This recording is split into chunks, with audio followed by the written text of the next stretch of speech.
it's almost the case in every state, I guess, that they hate their motor vehicle license branches, right? Well, I guarantee you nobody hated them more than Hoosiers did a few years ago. I used to say that Hoosiers went to the license branch with a sack lunch and a copy of War and Peace and hoped not to finish both before somebody called their name. And in a story, which, by the way, is at Harvard Business School, is working on a case. It's a great business case. Happens to be government, but really is a business transformation story with lots of interesting decisions and along the way. But just to go to the end of the story, if you went to an Indiana license branch today, and odds are you wouldn't have to, because now 68% of all the routine transactions are handled over the web or over the phone. We've beefed all that up. If you want to go, you can go on the web and see which branch has the shortest times, or you can make a reservation like you do at your favorite restaurant, or you can just walk in. If you walk in, there'll be some pleasant person says, "Hi, I'm Joe, and what are you here for?" And you say, "I want a commercial driver's license." "Oh, well, you want to talk to Elizabeth on line 3.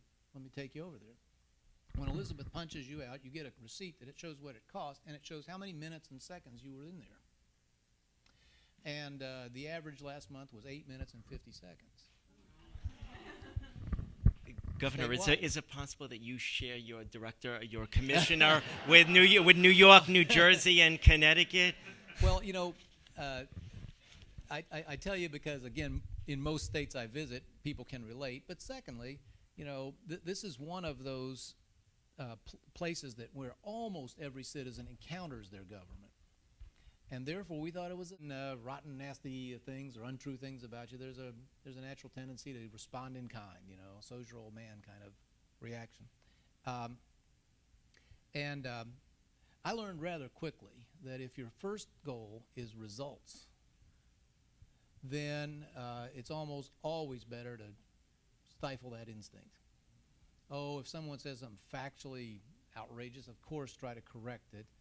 But I have,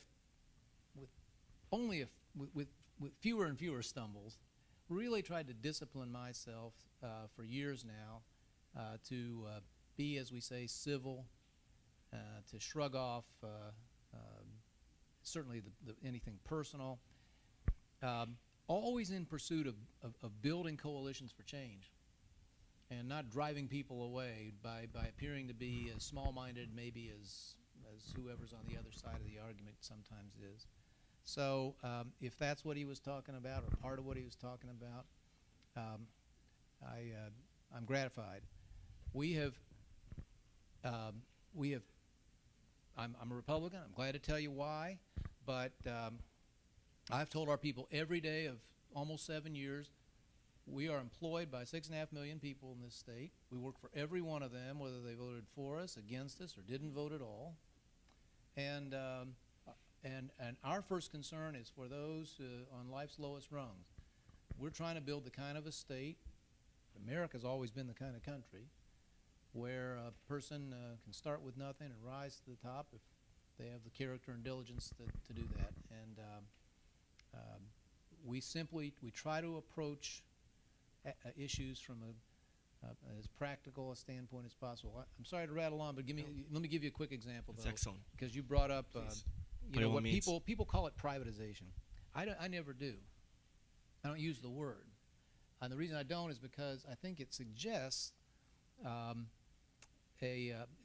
the person using it has presupposed that's the right answer. Therefore, that doing something through private means is inherently superior. We don't look at it that way. We look at each service, and if we have decided the state should do it, then the question is, which is the best way to do it?